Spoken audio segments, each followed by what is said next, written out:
Start करते हैं आज की क्लास को हम लोग क्लाउड्स के साथ।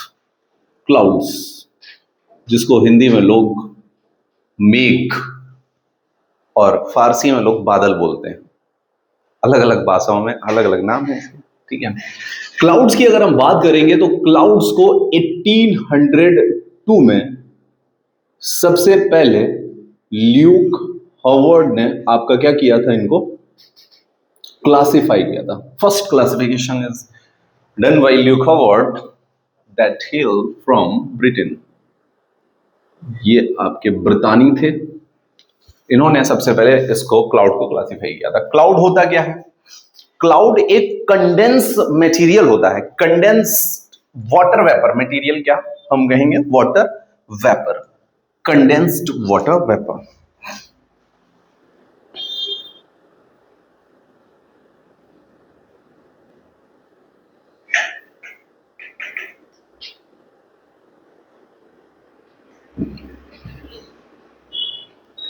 वाटर वेपर का क्या हो जाता है?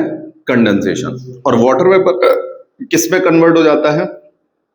Water drops plus ice crystals. यही आपका होता है क्या? क्लाउड्स। और इनका साइज क्या होता है? Hair line, hair line size. इनका साइज आपका क्या होता है? Hair line size.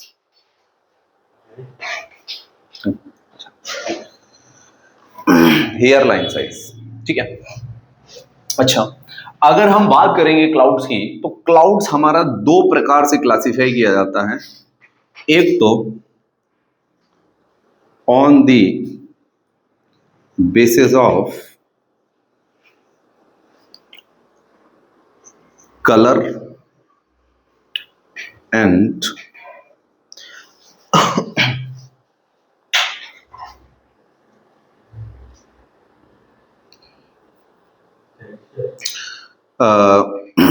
Colour and shape लिख देते हैं। टेक्सचर क्या? कलर एंड शेप लिख क्या देते हैं, मतलब इसी पे। हाँ, शेप नहीं होता है, फिर भी शेप निकालेंगे अभी हम इसमें, ठीक है। शेप के बेसिस पे सबसे पहला जो क्लाउड होता है, इसको हम बोलते हैं क्यूमुलस। क्यूमुलस क्लाउड की अगर हम बात करेंगे तो क्यूमुलस क्लाउड हमें देखने को मिलेगा कि ये कॉलीफ्लावर शेप होता है ऊपर से, और इसका बॉटम क्या होता है? Flat, flat bottom with cauliflower shape.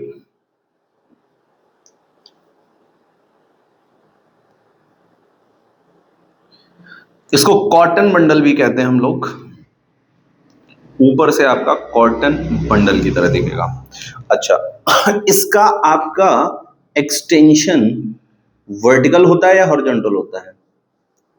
तो याद रखिए, वर्टिकली एक्सटेंडेड। ये होते हैं क्यूमुलस क्लाउड्स। दूसरे clouds on the basis of shape आपको दिखेंगे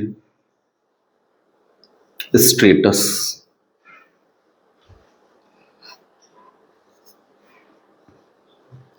स्ट्रेटस क्लाउड्स, स्ट्रेटस क्लाउड्स की अगर हम बात करेंगे तो ये आपके हॉरिजॉन्टली एक्सटेंडेड देखने को मिलते हैं।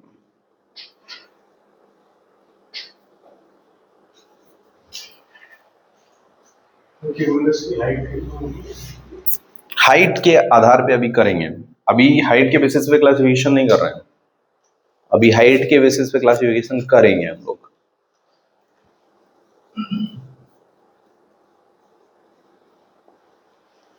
Horizontally extended.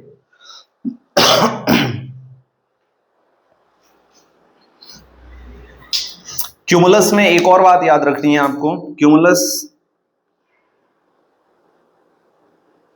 क्लियर वेदर को दर्शाते हैं, ठीक है।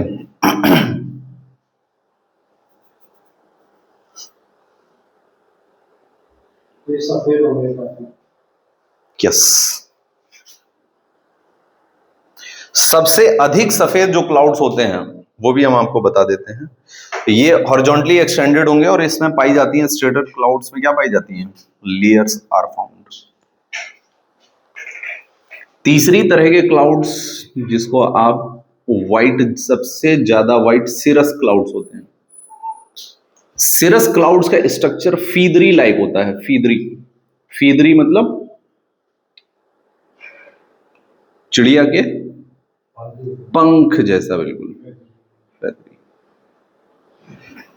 ठीक है,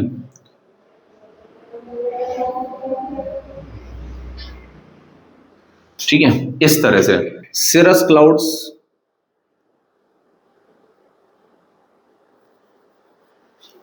व्हाइट इन कलर, ये ऐसे लिख देते हैं हम, व्हाइट इन कलर समझ लेते हैं हम लोग इस तरीके से, white in colour. Cirrus clouds highest clouds, ये भी याद रखेंगे।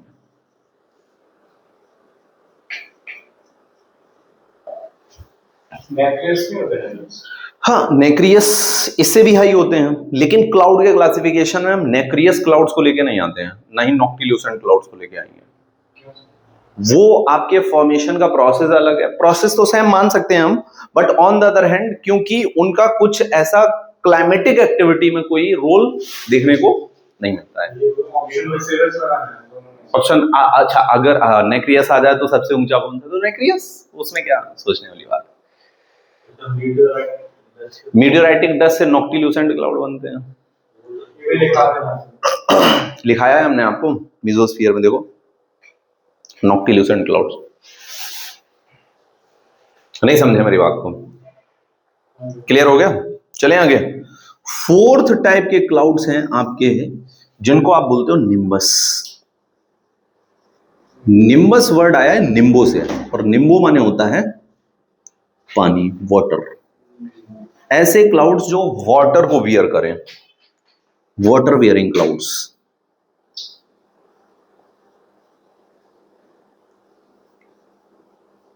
इनमें पानी की बूंदें, वाटर ड्रॉप्स का अमाउंट ज्यादा होगा, आइस क्रिस्टल्स का अमाउंट कम होगा। क्लाउड्स उतना ही ज्यादा वाइट होगा जिसमें आइस क्रिस्टल्स का अमाउंट ज्यादा होगा। Nimbus clouds responsible for rain.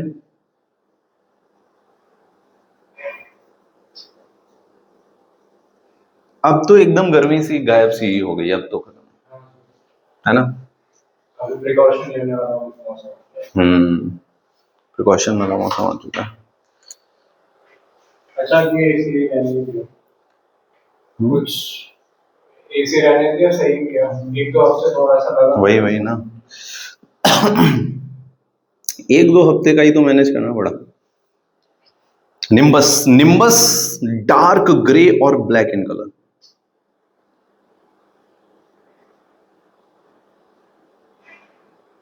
Dark grey और ब्लैक इन कलर।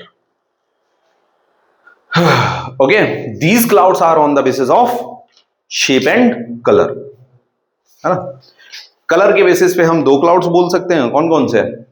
एक तो सिरस और एक nimbus. While on the other hand, we will talk about the clouds on the basis of shape. Then we have two. One is cumulus and another is stratus. तो समझ में आ गई इतनी बात? पक्का? डार्क ग्रे और ब्लैक, और ये यही सबसे नीचे होते हैं। यस। अब एक बात बताओ कि आप एक कॉन्सेप्ट समझते हो, global dimming. Global dimming, dimming, हाँ, डिमिंग माने होता है अंधेरा होना, कम होना। कौन से क्लाउड ग्लोबल डिमिंग के लिए ज्यादा रिस्पॉन्सिबल होंगे? क्यूमुलस और स्ट्रेटस, दो ही ऑप्शन है आपके पास। क्यूमुलस और स्ट्रेटस, ये नहीं, stratus. Stratus, cumulus, what do you think? Stratus, cumulus. Answer होगा स्ट्रेटस। Horizontally extended. हाँ, क्योंकि देखो क्यूमुलस में साइड से आ जाएगी ना लाइट, है ना। स्ट्रेटस में नहीं आ पाएगी साइड से। ठीक है, नहीं समझ आई बात? आ गई समझ में? Global dimming. अच्छा, air pollution increases global dimming और डिक्रीजेस इट? Air pollution. एक और क्वेश्चन रहेगा फिर हमारा बैक टू बैक इसी के साथ। बताओ sir decreases global warming, decreases global warming, मतलब उजाला ज्यादा होगा। इंक्रीजेस ग्लोबल वार्मिंग, ये कहो ना। ग्लोबल वार्मिंग बढ़ रही है या घट रही है? मतलब ये अगर लाइट एक्स्ट्रा आ रही है या लाइट कम हो रही है? अगर एयर पॉल्यूशन ज्यादा है, यस, तो एयर पोल्यूशन ज्यादा है तो फिर ह्यूमिडिटी को खींच लेगा, और अगर ह्यूमिडिटी खींच लेगा तो काले बादल बनेंगे नहीं, तो सफेदी ज्यादा होगी तो ग्लोबल वार्मिंग जो है मतलब लाइट ज्यादा आएगी। हाँ। यानी डिक्रीजेस ग्लोबल वार्मिंग। हाँ, हम्म, मेरा तो अभी यही है एक बात। क्वेश्चन पूछा गया सीडीएस में हम। I have to read on that. You have, पढ़ना पड़ेगा इसके बारे में। you just have to think about it. मेरे ख्याल से global warming, These kind of statements are random. आप कभी भी इनको in books you can't find these kind of statements. So the thing is that हाँ, concept ये है कि अगर air pollution होगा, if air pollution increases, then number of particulate matter increases in air, and they the sunlight which strikes on these, scatter, it will scatter and it will also get reflect back. So it does not reaches the earth's surface. That's why global warming is global air pollution is also responsible for global warming. समझ लो, ये statement पूछा गया है, CDS का statement है ये। अब ये स्टेटमेंट आपको सोचना है, समझना है बस, और आंसर आपके सामने लिखा है 4 ऑप्शंस में, वहीं से तो मार्क करना है। तो सोचना आसान है, ऐसा नहीं है एकदम डिफिकल्ट है, क्योंकि आंसर सामने है। कॉन्सेप्चुअल है, सोचना पड़ेगा। यस, सोचो। अब इतने लोग, सोचने के सबसे अलग, ये तो सीडीएस का बना, वही तो तरीका हम समझाने के लिए खड़े हैं यहाँ पे। कैसे सोचोगे, तरीका जैसा हमारा हो वैसा ही तुम्हारा हो, बस काम खत्म। यू इधर बारिश की बात की जाती, तो वो वाला ऑप्शन सही हो जाता है ना कि बारिश होने के चांसेस कम हो जाएंगे। हाँ हाँ,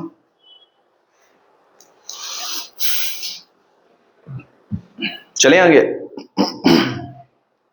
चलिए, निम्बस हो गया, ये हो गए हमारे clouds on the basis of colour and shape.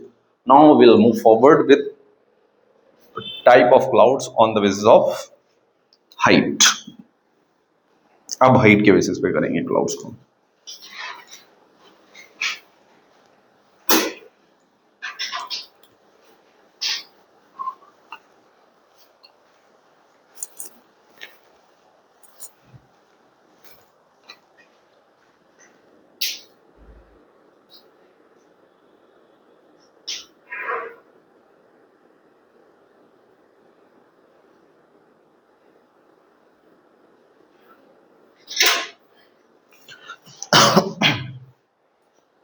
Height as well as altitude.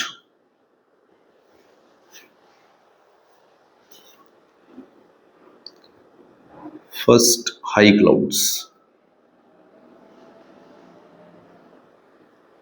High clouds में cirro word use होता है as a suffix, okay, and they are 6 to 9 kilometers high. From 6 to 9 kilometers we find high clouds, and there are 3 different high clouds. One is cirrus, जो मैं आपको लिखा चुका हूँ, another is cirrostratus, and another is cirrocumulus. Cirrostratus and cirrocumulus. Cirrostratus जो height पे horizontally elongated होते हैं। Yes.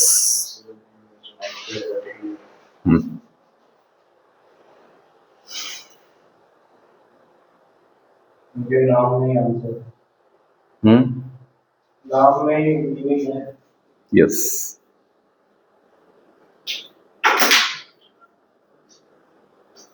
नाम में ही मीनिंग है, सही बात है। नाम ही इस तरीके से रखा गया है कि उसमें मीनिंग हो। Hello effect.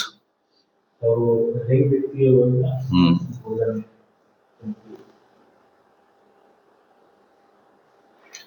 आपने मैक्रल वो फिश देखी है? फिश देखी होगी, फिश तो है ना। मैक्रल नहीं देखी है? अभी दिखाते हैं तुमको, टेंशन मत लो। फिश पे स्केल्स होते हैं इस तरीके से, इसको भी बोलते हैं मैक्रल इफेक्ट। आपने ऐसे ही जैसे फिश के बॉडी पे आपने जो लाइंस देखी हैं, क्या ऐसी ही क्लाउड्स में भी लाइंस कभी देखी हैं आपने? देखी हैं, इसे कहते हैं मैक्रल इफेक्ट। और मैक्रल इफेक्ट शो करने वाले क्लाउड्स होते हैं सिरोक्यूमुलस, मैक्रल इसका ही बनाते हैं। और एक होता है हेलो इफेक्ट। हेलो इफेक्ट के लिए रिस्पॉन्सिबल है सिरोस्ट्रेटस। अच्छा, हेलो इफेक्ट क्या होता है? तो हेलो इफेक्ट ये होता है कि आपने वॉच को जो है, जैसे सनलाइट आ रही है अच्छे से, है ना, अब जो सनलाइट आ रही है वो वॉच पे लग के रिफ्लेक्ट हो जाएगी। ऐसे ही क्या होता है कि सन के अराउंड अगर क्लाउड आ जाए, क्लाउड है क्या आखिर? क्लाउड में ड्रॉप्स हैं और आइस क्रिस्टल्स हैं। ये ड्रॉप्स और आइस क्रिस्टल्स सारी क्लाउड सन से आने वाली रोशनी को वापस रिफ्लेक्ट बैक कर दें, तो एक रिंग फॉर्म हो जाएगी ना लाइट की। इसी रिंग को कहते हैं हम हेलो इफेक्ट। ये किसके अराउंड फॉर्म होती है? हेलो इफेक्ट किसके अराउंड देखा जाता है? सन के अराउंड भी देखा जा सकता है, as well as around moon और सन के अराउंड देखा जाता है। और हेलो इफेक्ट तभी बनता है जब ये लाइट 22 डिग्रीज पे रिफ्लेक्ट हो। रिफ्लेक्शन ऑफ लाइट 22 डिग्रीज होता है।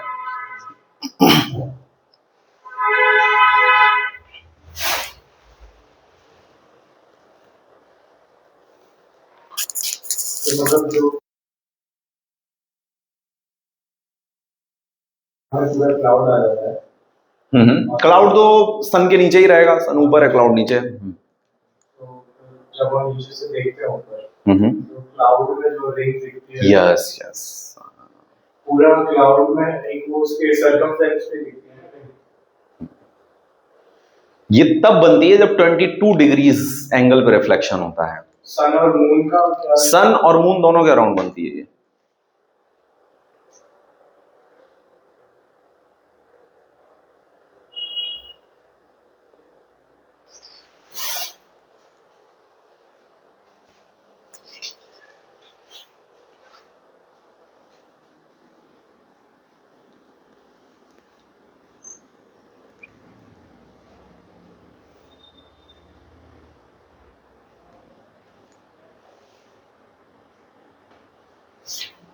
चलें आगे, समझ गए बात को? हाई क्लाउड्स खत्म हो गए हमारे, चलते हैं हम किसकी तरफ? Mid clouds.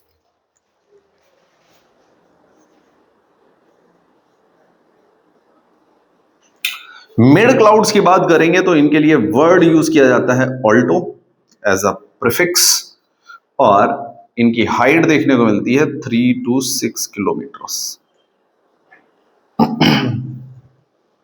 ऑल्टो में दो हैं, एक तो है ऑल्टो स्ट्रेटस और एक है दूसरा आपका ऑल्टो क्यूमुलस। ऑल्टो स्ट्रेटस में एक बात याद रखेंगे,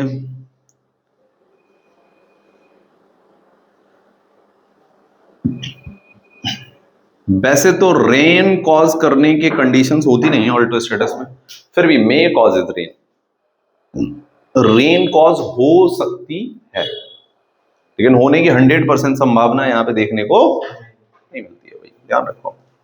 अगला है ऑल्टो क्यूमुलस। ऑल्टो क्यूमुलस में रेन तो होने की संभावना नहीं मिलती है, लेकिन ऑल्टो क्यूमुलस को we call them as banner clouds.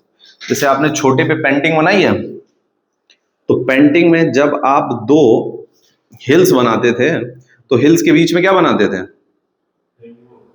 Hills के बीच में रेनबो नहीं, सूर्य बनाते थे, सन, और एक नदी बहती, एक बहती हुई नदी निकालते थे यहीं से, है ना। लेकिन आप माउंटेन के पीछे क्या बनाते थे? क्लाउड। क्लाउड किसके? हाँ हाँ, वही ऐसे करके क्लाउड बनाते थे। यानी ये किसके लिए? शो केस के लिए यूज हो रहे हैं ये क्लाउड्स। तो जो क्लाउड शो केस के लिए यूज हो उन्हें कहते हैं हम बैनर क्लाउड्स। तो they are alto cumulus are banner clouds. उसका shape वैसे ही रहेगा ना, वो cauliflower का। यस, से वैसा ही रहेगा। अच्छा हमने ऐसे बना दिया, टेंशन क्यों ले रहे हो, वैसे ही रहेगा। ऐसे ऐसे करके बना देते थे ना। लेकिन बॉटम इनका फ्लैट होता है भाई। अरे, घर भी बना देते हैं। Sir, हाँ, एक cumulus घर भी बनाते थे। और cumulus और altostratus same height पे होंगे, similar height पे होंगे almost। अप्रॉक्स, हाँ दोनों लगभग सिमिलर है। फिर altostratus ही निकालना है possibility। ऑल्टो क्यूमुलस में क्वांटिटी ऑफ आइस क्रिस्टल ज्यादा होगी। बट सर उसमें ठंडा के तरह मतलब कैसे आया, cumulus की height से same नहीं नहीं, ऑल्टो क्यूमुलस की हाइट स्ट्रेटस से ज्यादा होगी। ज्यादा। हाँ, ऐसा नहीं है क्यूमुलस ऊपर ही होगा, नीचे नहीं होगा। वो भी ऑल्टो स्टेटस में कॉज रेन, ऐसा कोई हार्ड एंड फास्ट नहीं है कि कर सकते, बहुत रेयर चांस होते हैं, क्योंकि रेन कॉज करने के चांसेस तो लो क्लाउड्स में ही होते हैं। आप कुछ लिखने विखने के लिए नहीं लाए, बस अच्छा उसके लिए आए थे तो ले ही आते हैं यार।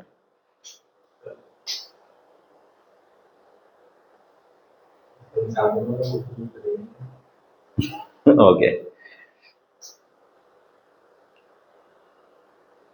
लिख लो भैया आराम से।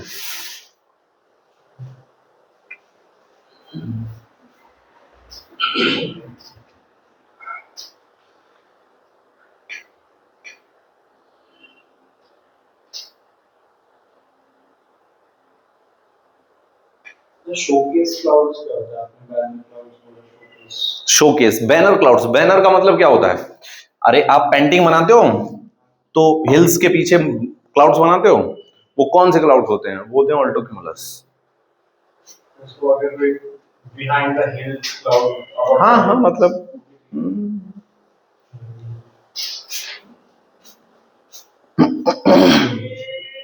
सर जब हम पहाड़ पे ऐसे ट्रैवल करते हैं और क्लाउड आ जाता है तो most of the altocumulus ही होगा। क्या क्या, फिर से बोलो। हाँ हाँ, बिल्कुल बिल्कुल, कोई डाउट नहीं है इसमें, बिल्कुल सही है। कभी क्लाउड जो माउंटेन पे जो क्लाउड होता है वो बारिश नहीं कर रहा है।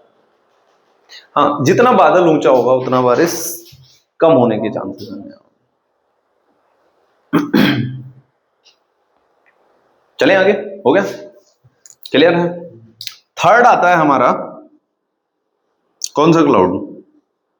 लो क्लाउड्स। लो क्लाउड्स में कोई भी सफिक्स प्रीफिक्स हम यूज नहीं करेंगे। लो क्लाउड्स आपको देखने को मिलेंगे up to 3 kilometres.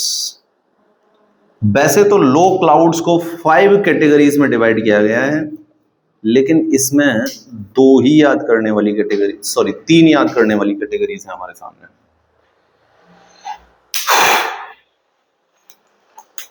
Mackerel effect समझ में आ गया तुम लोगों के?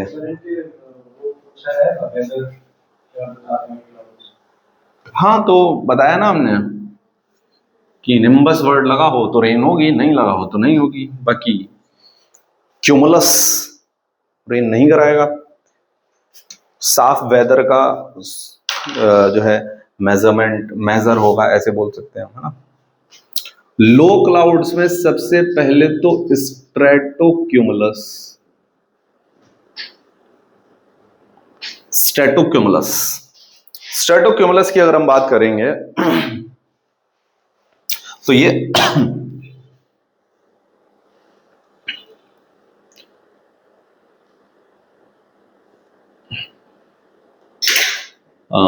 फेयर वेदर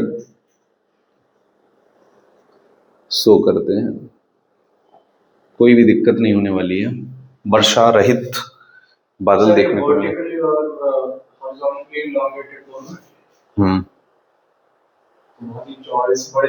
बड़े सरफेस एरिया में और चौड़े, हाँ, ऊपर वर्टिकली और हॉरिजॉन्टली दोनों एक्सटेंडेड हो गए। ये सबसे ज्यादा कवर कर लेता हूँ। हाँ,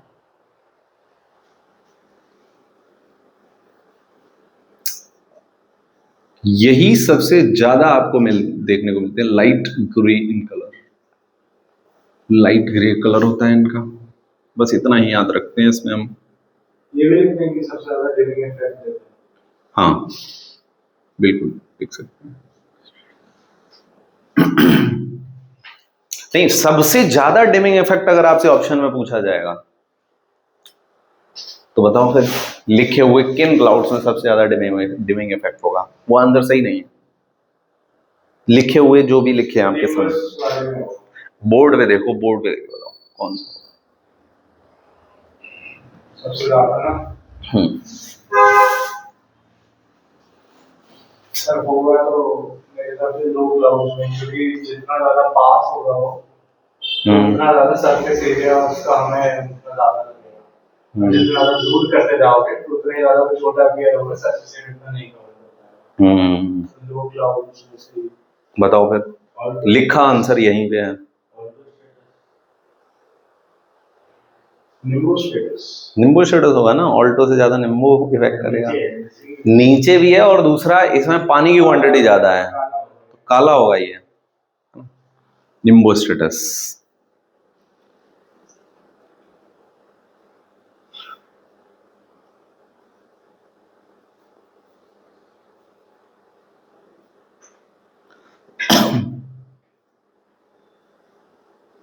छोटे छोटे कॉन्सेप्ट कैसे खतरनाक क्वेश्चन मिल जाते हैं। बहुत ज्यादा, जब 3-4 स्टेटमेंट एक साथ आ जाए ना तो समझ में नहीं आता है फिर। लेकिन ये है कि अगर सोचोगे थोड़ा सा तो लग जाएगा आंसर, ऐसा नहीं है।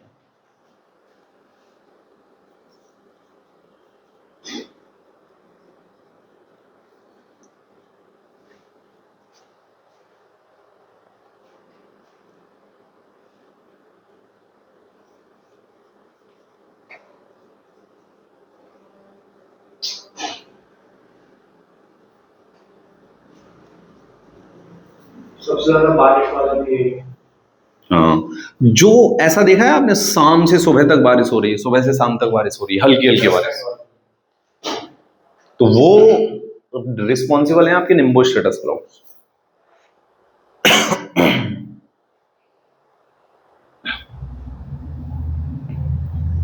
निम्बो स्टेटस क्लाउड से रिस्पॉन्सिबल है, समझ रहे हो? और यहीं पे एक बात और याद रखना है आपको, बस इतना ही, ठीक है? निम्बो स्टेटस, निम्बो स्टेटस के बाद हम लिख देते हैं cumulo nimbus.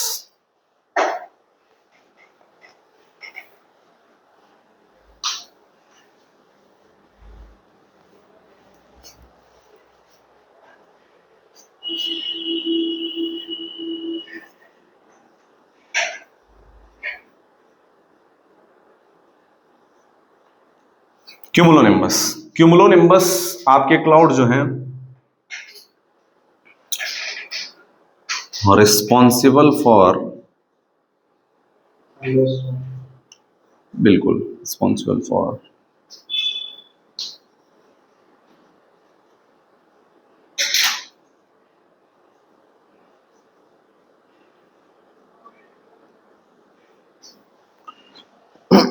high rain with thundering and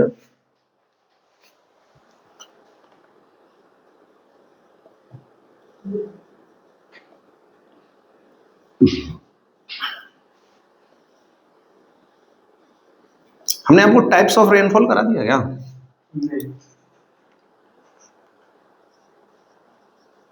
नहीं कराया है? आई थिंक करा दिया है, एक बार चेक करो उसको।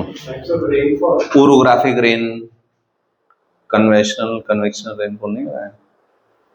कॉपी में चेक करो एक बार, कराया है हमने शायद, देख लो एक बार, कोई इशू नहीं। नहीं कराया है? चलो इसके बाद तो हमने आपको बताया भी होगा क्या नहीं कराया है, कराना है, ऐसा कुछ बोला था। हाँ, मेरे साथ भी आपने डिस्कस किया था, इंसुलेशन रहता है। वो तो ठीक है, हीट बजट एंड इंसुलेशन रह गया है। मैं सोच रहा हूँ वो बात मैं अभी शुरू कर सकता हूँ, लेकिन वो मैं ये करा दूं फिर शुरू करूँ, वो तो टेम्परेचर का पार्ट ही आपके हीट का है, वो तो ठीक है, बट नहीं रहा है। Cumulonimbus responsible for high rain with thundering and lightning for short period of time. इसको लेके लेते हैं एक बार, फिर हम देखते हैं जरा।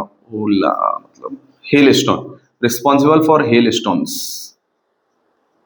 और यही वो क्लाउड है जो आपका साइक्लोन से संबंध रखता है। साइक्लोन में फॉर्मेशन में भी यही क्लाउड पाया जाता है।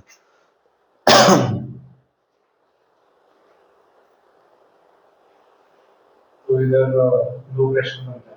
यस, क्लाउड बनेगा ही लो प्रेशर पे। क्लाउड कैसे बनाओगे आप बताओ? बिना लो प्रेशर के क्लाउड बनेगा ही नहीं। हो गया, फिनिश हो गया। पॉज।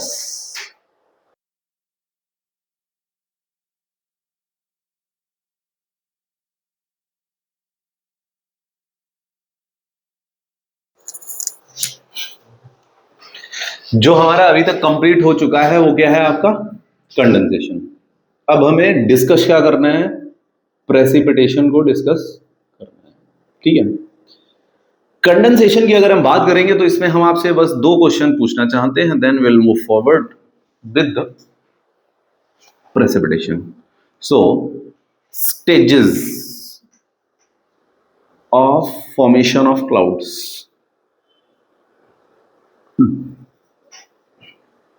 अगर आपको कोई 5 स्टेटमेंट्स दे दे, जैसे इंग्लिश में आता है स्टेटमेंट 1, स्टेटमेंट 5, बीच में 3 स्टेटमेंट ऐड करो, ऐसे ही आपको 5 स्टेटमेंट दे दिए गए, तो क्या आप stages of formation of clouds लगा लोगे? है ना। तो सबसे पहले क्या होगा? इवेपोरेशन होगा, ठीक है। ठीक है, इवेपोरेशन के बाद क्या होगा? Ascending of air. Ascending of air. Ascending of air के बाद क्या होगा? और उसमें क्या होगा? वाटर वेपर का और उसके बाद क्या होगा? कंडेंसेशन, क्योंकि पॉइंट तो वही आएगा। अच्छा, पॉइंट कोई भी आए, ये तो हम बता रहे हैं आपको अपने हिसाब से, और एग्जाम में तो वो अपने हिसाब से रखेगा पॉइंट, तो याद रखना वो अपने हिसाब से रखेगा, उसी हिसाब से सेट करना है आपको, समझ रहे हैं। तो हम तो यहाँ पे लिख दिए सिंपल भाषा में कंडेंसेशन हो रहा है, वो कुछ भी ह्यूमिडिटी, कैपेसिटी, ड्यू पॉइंट लगा के पॉइंट बना सकता है, समझ रहे हो। कंडेंसेशन होने के बाद क्या होगा बताओ? फिर क्या यहाँ पे हाइग्रोस्कोपिक न्यूक्लियाई अपना वर्क करेंगे, है ना। Hygroscopic nuclei will increase size of. अच्छा, ये तो हो गया उसके लिए, लेकिन ये तो क्लाउड फॉर्मेशन इतने में ही कर दिया हमने, और भी ऐड हो सकती है इसमें। अब हम आगे बढ़ा रहे हैं रेनफॉल की तरफ, है ना। तो hygroscopic nuclei will increase drop size, है ना। ह्यूमिडिटी एक साथ ले आएगा, ठीक है। अगर ड्रॉप विल ओवरकम, क्या ओवरकम कर दे? बायंट फोर्स, है ना, due to its gravity.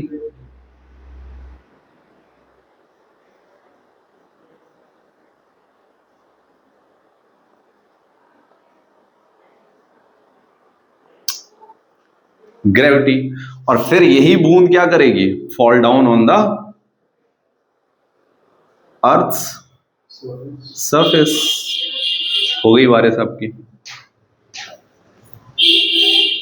All are responsible for rainfall. भाई साहब समझ रहे हो, ये आईएएस लेवल की चीजें हम बता रहे हैं तुमको, तुम क्या सोच रहे हो? कुछ नहीं नहीं पढ़ तो रहे हो आप लोग, लेकिन बहुत ही शानदार चीजें हैं ये, है ना। है, ये तुम अगर बहस बहस कर लोगे ना, जो प्रिपरेशन कर रहे हैं, बैंड बज जाएगी उनकी। फॉग और क्लाउड ही जानते हैं, दोनों एक ही चीजें होती हैं, और नहीं जानते हो समझ रहे हो। इसी जगह पूछ लो। अरे हाँ, तो क्या पूछोगे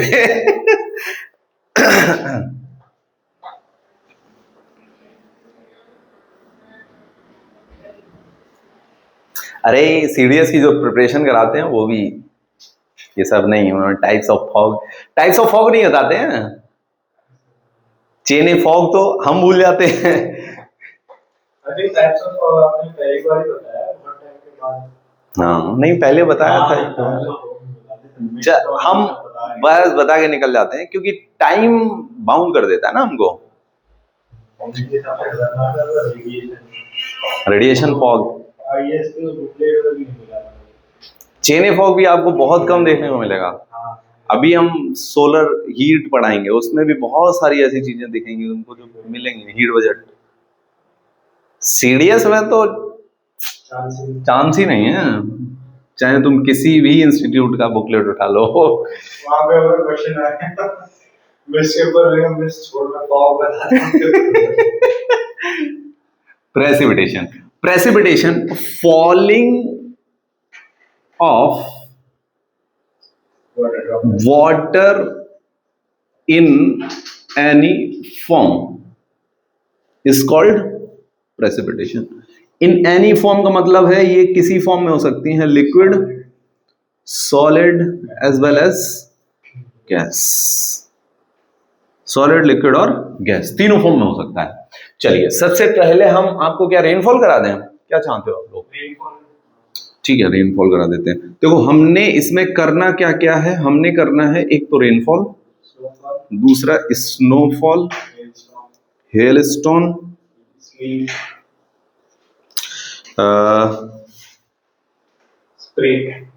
इसको थोड़ा सा ऑर्डर कर देते हैं हम लोग, है ना। रेनफॉल के, हाँ मैंने ऊपर नीचे कर दिया होगा, इसको यहां पे सही से लगा देते हैं। स्नोफॉल, हेलस्टोन, फिफ्थ कर देते हैं हम स्लीट को, सिक्स्थ और कुछ है, विराज लास्ट है वो, है ना। इतना ही करा देते हैं, ठीक है। देखिए रेनफॉल को टाइप्स ऑफ रेनफॉल में करा देंगे हम, नो वरीज, ठीक है। मतलब रेनफॉल की टाइप्स ऑफ रेनफॉल भी करानी है, लेकिन यहां पे एक चीज बता देते हैं हम आपको। देखो जब ड्रॉप साइज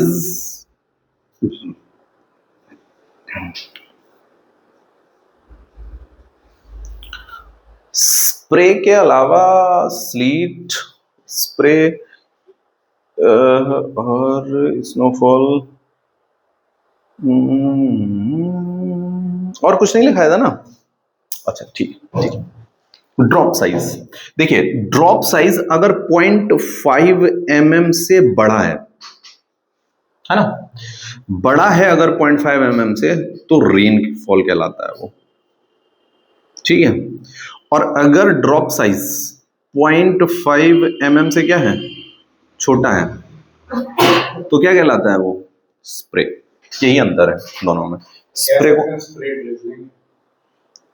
नहीं, हाँ ड्रिजल, वही मैं सोच रहा था, एक बचा हुआ है 7th, ड्रिजल। ड्रिजल अलग है, बूंदा बांदी, इसको कहते हैं फुहार। जैसे आप बाइक चलाते हुए जा रहे हो और बहुत हल्की हल्की बूंद, छोटी छोटी बूंद गिर रही, वो व्हाइट हो जाता है आपके यहाँ पे। बौछार नहीं, बौछार ड्रिजल, बूंदाबांदी है। नहीं होता है, हाँ। यानी आप एकदम भीगोगे नहीं, स्प्रे से आप भीगोगे नहीं, मतलब वही जो नाई, हाँ यस, जो बार बार नहीं छिड़कता है, बिल्कुल वो स्प्रे है। नाई छिड़कता है ना, है ना, वो स्प्रे है। इसकी बोतल पे भी लिखा होता है स्प्रे, उस पर ड्रिजल नहीं लिखा होता है, नहीं रेन लिखा होता है, उस पर स्प्रे लिखा होता है ना। जब आपकी ड्रॉप साइज 0.5 mm से छोटी हो तो इसे स्प्रे बोलते हैं। जब अमाउंट ऑफ ड्रॉप्स कम हो लेकिन ड्रॉप साइज 0.5 mm से ज्यादा हो, अमाउंट कम हो तो ड्रिजल, बूंदाबांदी। और रेनफॉल का मतलब होता है वर्षा, इसमें आपका अमाउंट भी ठीक ठाक है और 0.5 mm से ड्रॉप साइज भी ज्यादा है, तो इसको क्या कहते हैं हम, रेनफॉल। नहीं समझे मेरी बात को, समझ गया। अब देखो स्नोफॉल और हिलस्टोन एक ही साथ सीख लेते हैं हम, फिर लिखना आप आराम से, या पहले लिखना है? नहीं नहीं, अभी तो एक साथ लिख लेना, फिर टाइप्स ऑफ रेनफॉल, फिर आर्टिफिशियल रेन, ये सब भी कराना है हमको, है ना। स्नोफॉल और हिलस्टोन, स्नोफॉल में अगर 0.5 mm से छोटा स्नोफ्लैक है, स्नोफ्लैक्स, इनको स्नोफ्लैक्स बोलते हैं, है ना?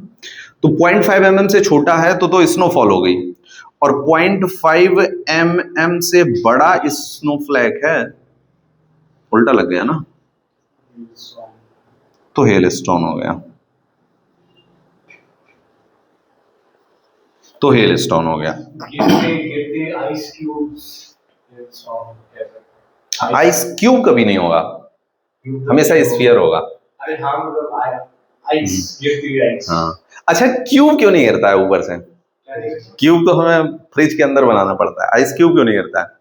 स्फीयर ही क्यों करता है? सर वो ग्रेविटी से उसका जो मैक्सिमम वेट है वो नीचे की तरफ आएगा, तभी वो बूंद में जो होता है वो ऊपर पतला होता है, नीचे मोटा होता है, तो सर वो तो बन ही नहीं सकता कि नीचे गिर रहा है ग्रेविटी। तो अब आप तो फिर ओले कुछ ऐसे गिरने चाहिए, ऐसे मिलते हैं आपको? हाँ सर। ऐसे नहीं, ऐसे ही मिलते हैं, गोल मिलते हैं। सर ऊपर से चौकोर सा तो होता है। नहीं, हाँ बोल सकते हो आप, थोड़ा सा टिल्ट होता है, लेकिन क्यूब क्यों नहीं होता है? परफेक्ट क्यूब क्यों नहीं होता है?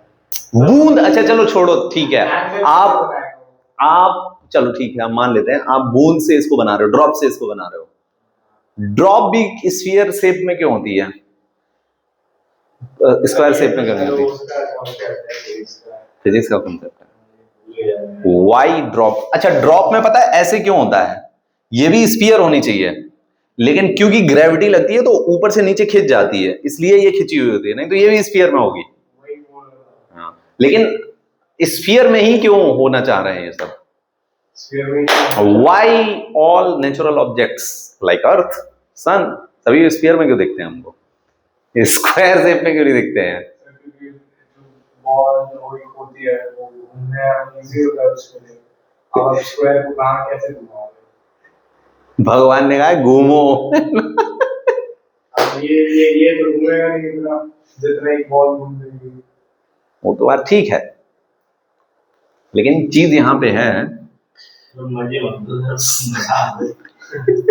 Surface tension.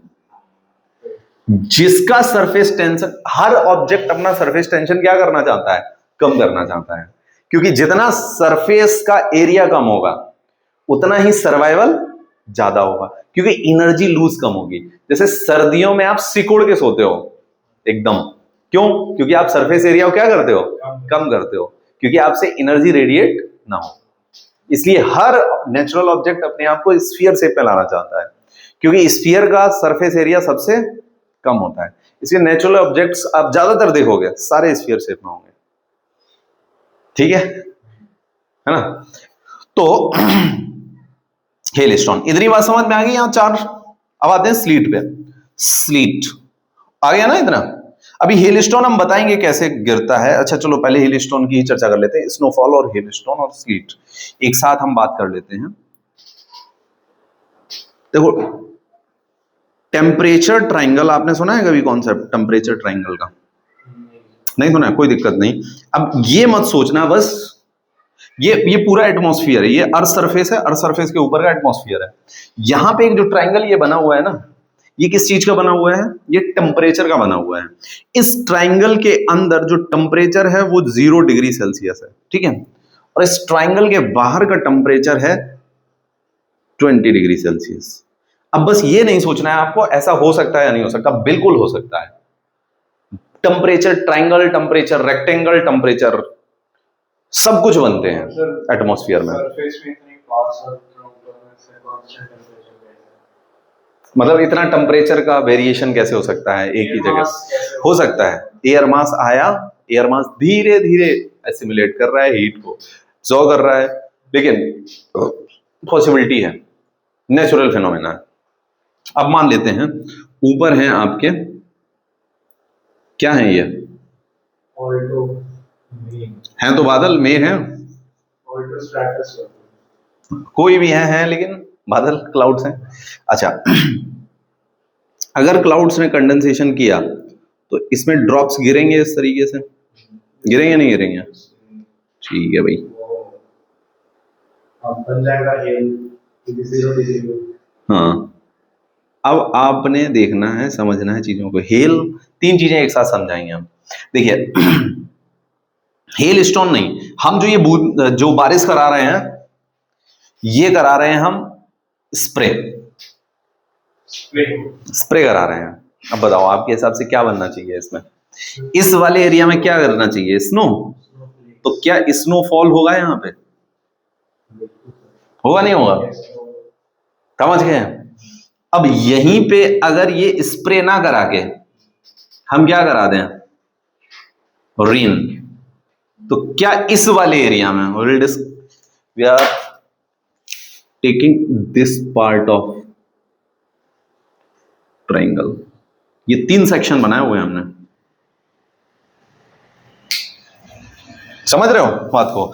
रेन करा दी तो क्या इस एरिया में हेल स्टोन हो जाएगा, नहीं हो जाएगा, ठीक है। लेकिन आप इस एरिया में देखो, इस एरिया में कुछ तो बूंदें वापस से डीफ्रीज हो जाएंगी, है ना, तो कुछ हेल पड़ेगी और कुछ बूंदें पड़ेंगी। ऐसा आपने देखा है कि बूंदों के साथ साथ बारिश हो रही है, सॉरी हेल के साथ साथ बारिश हो रही है ना, मोस्टली बहुत बार देखा होगा। इसी को कहते हैं slit, liquid plus solid, solid plus liquid, SL। ऐसा प्रेसिपिटेशन जिसमें सॉलिड प्लस लिक्विड गिरे उसे बोलेंगे क्या, स्लीट। नहीं समझ आई बात, आ गई। अब यहां पे आप देखोगे तो ये तो फ्रीज ही नहीं होगा, ये तो वापस से मेल्ट हो जाएंगी सारी बूंदें। तो यहां पे तो पॉसिबिलिटी सिर्फ एक ही चीज की है, क्या, रेन अगर ड्रॉप साइज छोटा है तो स्प्रे। नहीं समझे बात को, हाई प्रेशर बेल्ट पे कुछ पॉसिबल नहीं होता। नहीं, क्यों, बारिश नहीं होती कभी, प्रेसिपिटेशन का कोई वही नहीं बनता, नेचुरल फिनोमेना से हवा जाएगी। अब आपसे अगर पूछा जाए कि पोल पे स्नोफॉल ज्यादा होगी या सब पोलर लो प्रेशर बेल्ट में ज्यादा होगी, स्नोफॉल लो प्रेशर बेल्ट, स्नोफॉल लो प्रेशर बेल्ट, लो प्रेशर बेल्ट में ज्यादा होगी, लो प्रेशर पे ज्यादा होगी, लो प्रेशर पे ज्यादा होगी। तो इधर टेम्परेचर एक हद तक काम करेगा, तो पता है फिर जो हवा है एक्चुअल में आएगी तो लो प्रेशर पे आएगी। पोल पे हमें फॉग ज्यादा देखने को मिलेगा, प्रेसिपिटेशन का नामो निशान नहीं होगा पोल पे, क्योंकि अगर वाटर वेपर होगा भी तो वो फॉग में कन्वर्ट हो जाएगा, है ही नहीं। प्रेसिपिटेशन, वेजिटेशन क्या चाहिए, प्रेसिपिटेशन, इसलिए डेजर्ट है वो। कहां पे असेंड करेंगे इवेंट्स, असेंड कर जाएंगे तब तो काम खत्म, प्रेसिपिटेशन हो जाएगा, हाई प्रेशर है ना। तो ये चीज है, प्रेसिपिटेशन होगा ही नहीं, प्रेसिपिटेशन जरूरी है किसी भी वेजिटेशन के लिए, ठीक है। तो हाँ बिल्कुल, अब इतना लिख लो, फिर हम विराज की तरफ चलते हैं। विराज तो मिराज जैसा, हाँ वही मिराज में ही विराज बनाएंगे चल के। अभी देखो अभी प्रेजेंटेशन के जब उस पे देखते हैं वेदरिंग एप्पल दिखता है more than 2 mm, more than 3.5 mm, तो जितना ज्यादा उतनी डेंस रेन उतनी भारी।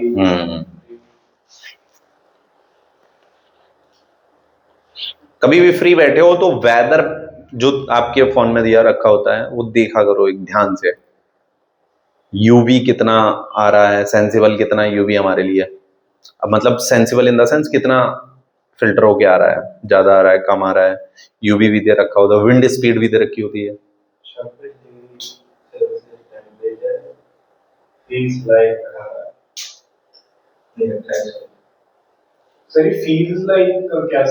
फील्स लाइक का यही सीन होता है कि अगर हम एवरेज लेंगे तो वो निकलेगा, और जो प्रेजेंट सिचुएशन तुम्हारी जहां पे हो वहां पे इतना फील हो रहा है बस। मेरे को तो ऐसा लगेगा कि एक्चुअल टेंपरेचर कुछ है, अगर ह्यूमिडिटी ज्यादा है तो गर्मी ज्यादा लगेगी क्योंकि पसीना नहीं सूखेगा। वो लोकेशन के अकॉर्डिंग होगा ना। इस तरह हवा चल रही है, स्पीड 3-4 किलोमीटर, 6 किलोमीटर प्रति घंटा, एमबी क्या होता है सर, मिलीबार प्रेशर होगा वो।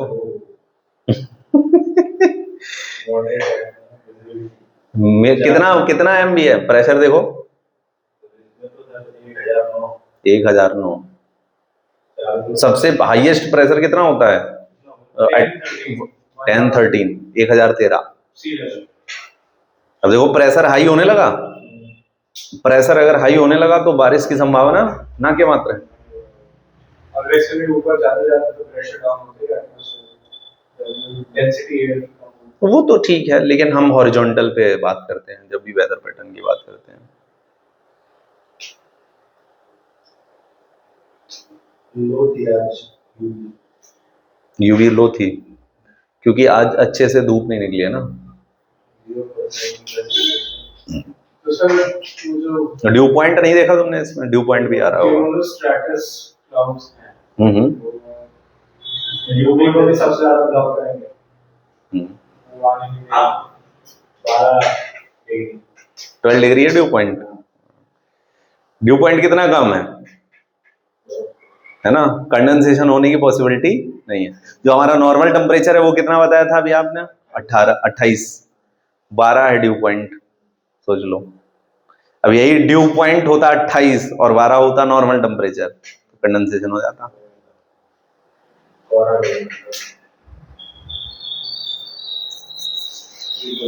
हाँ हाँ बना लो, टेम्परेचर ट्रायंगल करके नाम दे दो उसको, बना लो।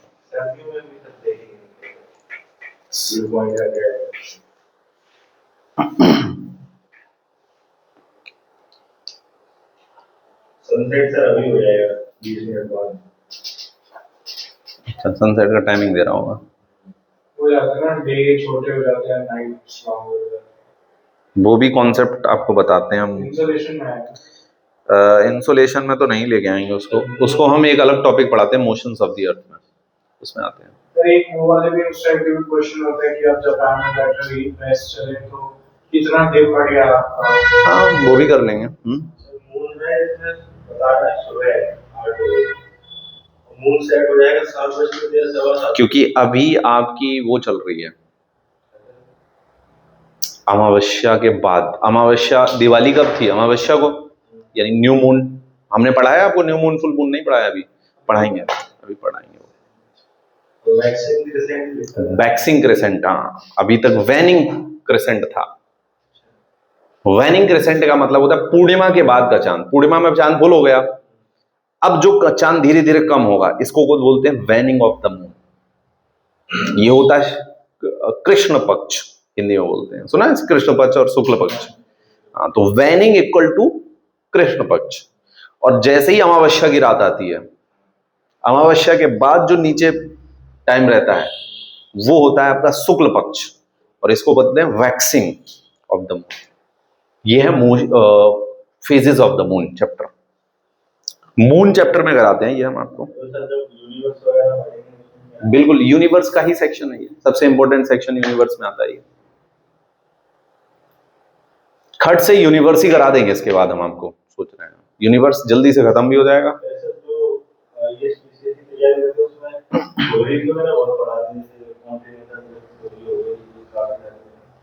सब पढ़ाएंगे हम आपको, कोई थ्योरी नहीं रह जाएगी।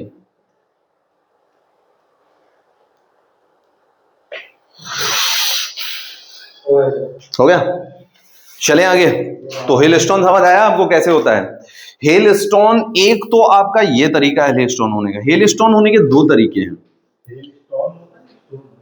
हेलस्टोन्स ही होते हैं, हिल्स भी कहते हैं।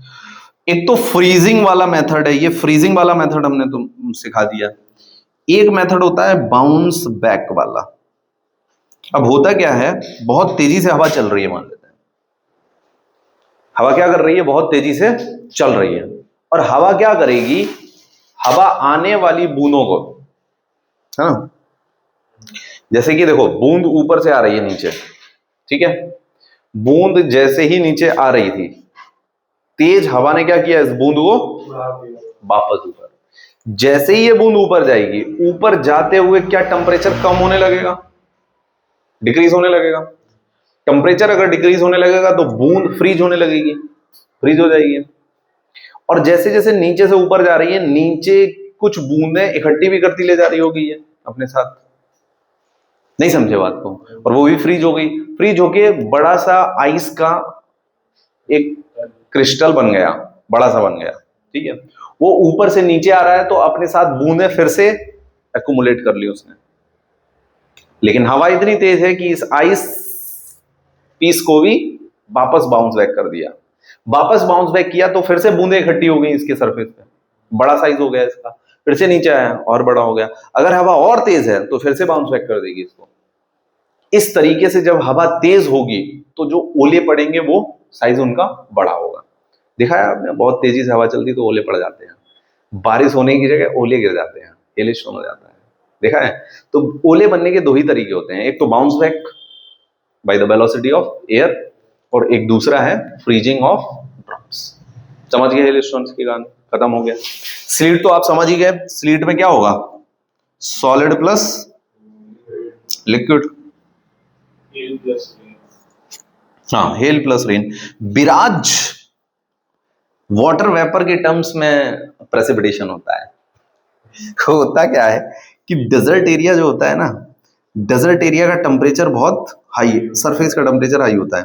अगर प्रेसिपिटेशन हुआ तो बूंद नीचे गिरी, ठीक है, बूंद नीचे सरफेस को टच करने से पहले ही एवेपोरेट हो गई इन फॉर्म ऑफ वेपर।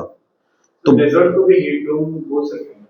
हाँ बोल सकते हैं, लेकिन हीट डोम बना हुआ है तो वहां पे प्रेसिपिटेशन नहीं होगा, हो गया तो फिर हीट डोम नहीं है। हीट डोम तो डिलेड प्रेसिपिटेशन के लिए रिस्पॉन्सिबल है, हवा पहुंचेगी पहले ही ऊपर चली जाएगी। हीट डोम समझने के लिए लोग परेशान हो जाते हैं, कैसे हीट डोम बनता है, क्या ही है हीट डोम में, नहीं समझे मेरी बात को, समझ गए ना विराज को भी। तो सारे क्लियर हो गए आपको, ड्रिजल, स्नोफॉल, हेलस्टोर्म, स्लीट, विराज, स्प्रे, रेनफॉल। चलिए आगे हेडिंग डाल लेते हैं हम, टाइप्स ऑफ रेनफॉल। विराज में लिख लो, when the surface temperature is very high, drops evaporate,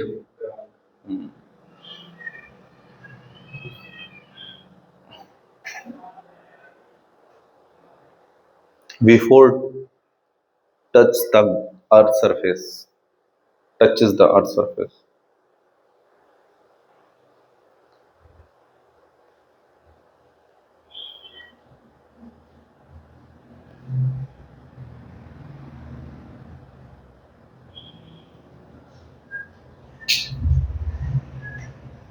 types of rainfall. हाँ चलो आप करते हैं टाइप्स ऑफ रेनफॉल।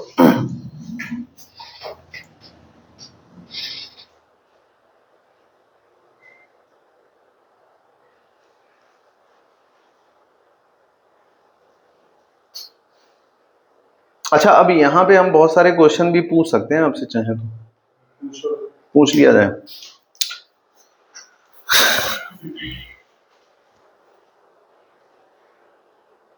स्नोफॉल होने के लिए क्या जो हम बोल रहे हैं वो कंडीशन सही है? Atmosphere temperature is below than dew point,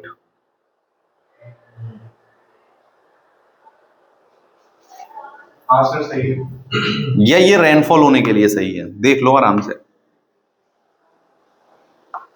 सही है सर।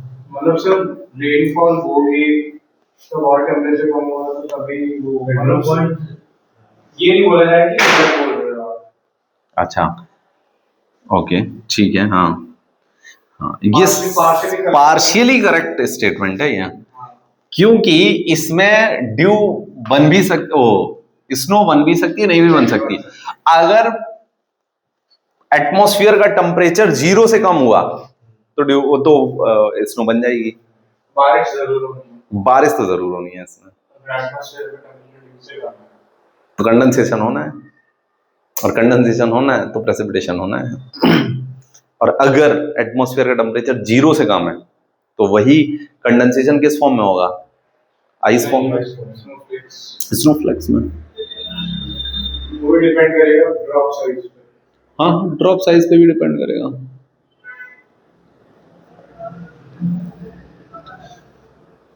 Types of rainfall. अब रेनफॉल बताने की तो जरूरत है नहीं क्या होती है, ये तो हम सभी सीख चुके हैं। सबसे पहला टाइप रेनफॉल का हम देखते हैं किसको? Convectional rainfall.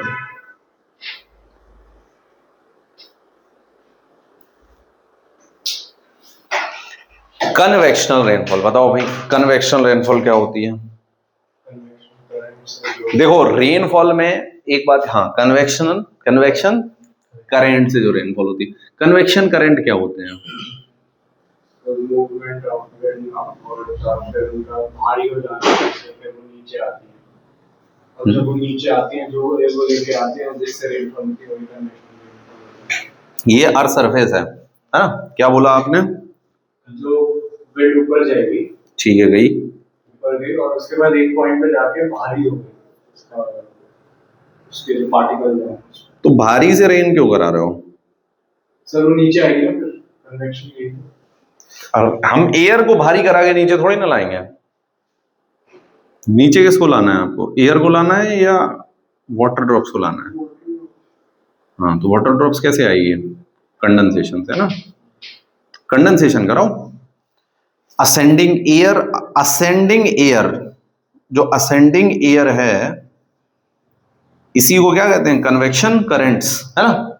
अब जब असेंड करेगी तो टेम्परेचर इसका क्या होगा? डाउन होगा, और जब टेम्परेचर इसका डाउन होगा तो असेंडिंग एयर में क्या देखने को मिलेगा हमें? कंडेंसेशन, और कंडेंसेशन से ही हमें देखने को क्या मिलेगा? प्रेसिपिटेशन, यही तो होगा।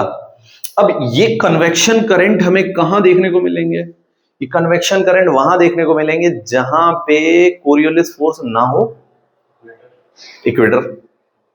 क्योंकि अगर कोरियोलिस फोर्स हुआ तो इन कन्वेक्शन करंट को वो क्या दे देगा? स्पिन दे देगा।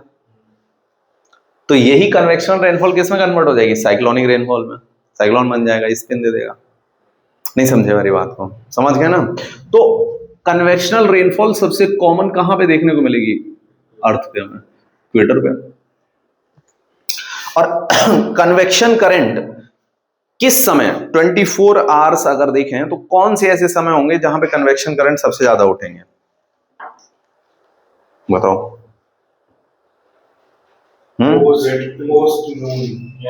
पोस्ट नून, बिल्कुल सही बात है, पोस्ट नून। नून पे तो थोड़ा सा ठीक है, क्योंकि नून पे हाँ प्रोसेस स्टार्ट होगा तो टाइम लगेगा ना कंडेंसेशन और फिर प्रेसिपिटेशन होने में। जहाँ पे धूप ज्यादा पड़ेगी वहां होगा, जहां पे धूप ज्यादा पड़ेगी वहां पे होगा, है ना? चले आगे, समझ गए बात को? पोस्ट नून। अब एक बात और समझो, कन्वेक्शन रेनफॉल में कन्वेक्शन करंट राइज होते हैं, इससे होता है पोस्ट नून हमें देखने को मिलेगी। कन्वेक्शनल रेनफॉल में कन्वेक्शन करंट में आपको क्लाउड कैसे मिलेंगे देखने को? कौन से क्लाउड देखने को मिलेंगे? स्ट्रेटस या क्यूमुलस? Cumulus cloud. तो क्यूमुलस में भी कौन से? क्यूम्यूलो निम्बस, क्यूमुलो निम्बस। तो कौन से क्लाउड से रिस्पॉन्सिबल होते हैं कन्वेक्शन रेनफॉल के लिए? Cumulo nimbus. कोई भी पॉइंट तुम्हारा रहना नहीं चाहिए, समझ रहा हूं? वैसे तो तुम लोगों को एक ऐसी इन्फो हो चुकी है कि अगर क्यूमुलो निम्बस नहीं भी बोलता मैं तो भी समझ जाते हैं आप लोग, आई थिंक, क्योंकि असेंडिंग एयर ऐसे ही हो रही है। बारिश होने और निम्बस तो लगेगा। और अगर क्यूमुलो निम्बस क्लाउड्स होंगे तो ये rain for short period of time या फिर for long period of time? Short period of time. क्या विद थंडरिंग एंड लाइटनिंग या without thundering and lightning? With. Cumulonimbus किसके लिए जाने जाते हैं? With thundering and lightning. नहीं नहीं, यही बताया तुम्हारा, with thundering and lightning, without थोड़ी ना। दो बताए,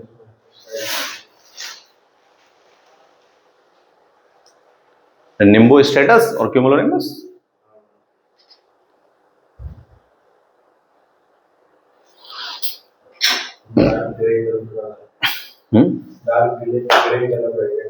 डार्क ग्रे कलर और ब्लैक कलर।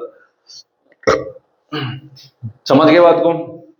तो कन्वेक्शनल रेनफॉल सीधे सीधे ऊपर जाएंगे तो नीचे भी आ जाएंगे, कोई स्पेंस कोई। लेकिन आप पूरी एयर को नीचे नहीं लाओगे। किसको नीचे लाओगे? वाटर वेपर को। एयर तो ऊपर ही जाएगी। एयर तो अपना वैसा ही चलाएगी चक्कर जैसा कहां चलाया था हमने, Hadley cell, Ferrel cell, polar cell. Air को आप वैसे ही दिमाग में रखोगे। ये जब कन्वेक्शन करंट राइज होते हैं तो एयर वार्म हो जाएगी, वार्म एयर विद हाई, तो इक्वेटर पे तो साइक्लोन बनने का चांस ही नहीं है। हाँ तो तभी तो सबसे ज्यादा होगी ना, नहीं तो साइक्लोन बनने का चांस होगा तो साइक्लोनिक रेनफॉल नहीं हो जाएगी। नहीं समझ में आई मेरी बात, आ गई ना।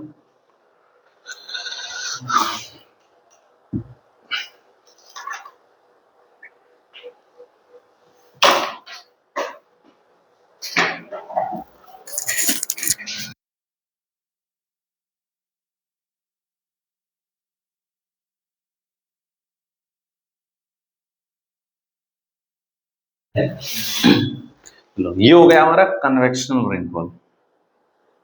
दूसरा है हमारा साइक्लोनिक, कर लेते हैं तो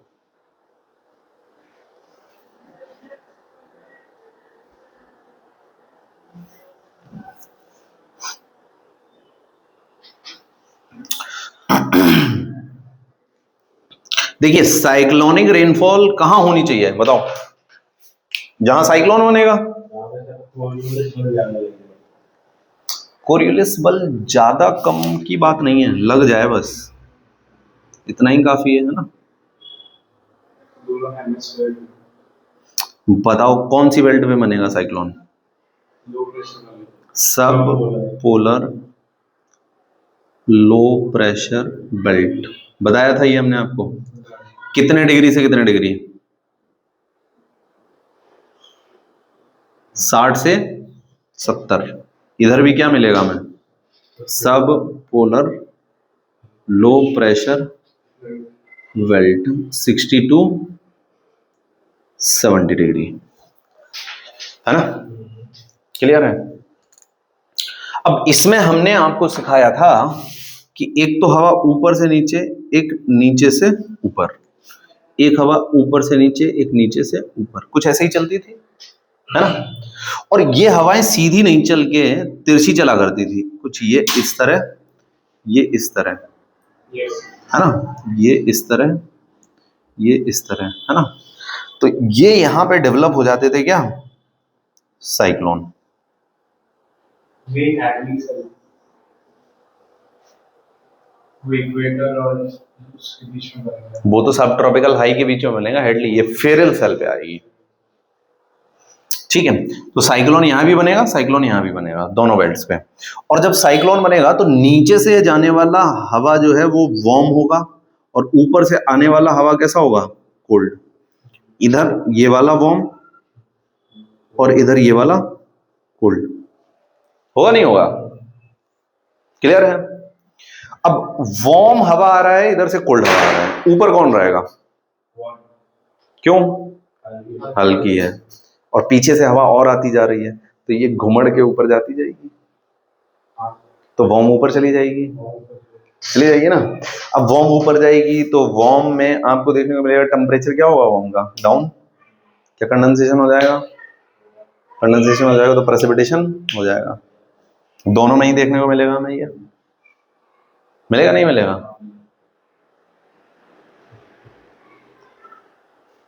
ठीक है, तो क्या इन दोनों ही बेल्ट्स पे आपको रेनफॉल देखने को मिलेगी, और जो रेनफॉल देखने को मिलेगी वो कौन सी होगी, साइक्लोनिक। अच्छा, जहाँ साइक्लोन होता है वहाँ एंटी साइक्लोन भी बनता है। नहीं नहीं, वो चीज मैं समझाऊंगा, उसको अभी यहां नहीं लेके आओ, मैंने साइक्लोन एंटी साइक्लोन बताया अभी आपको डीप इन डेप्थ, नहीं ठीक है, ठीक है।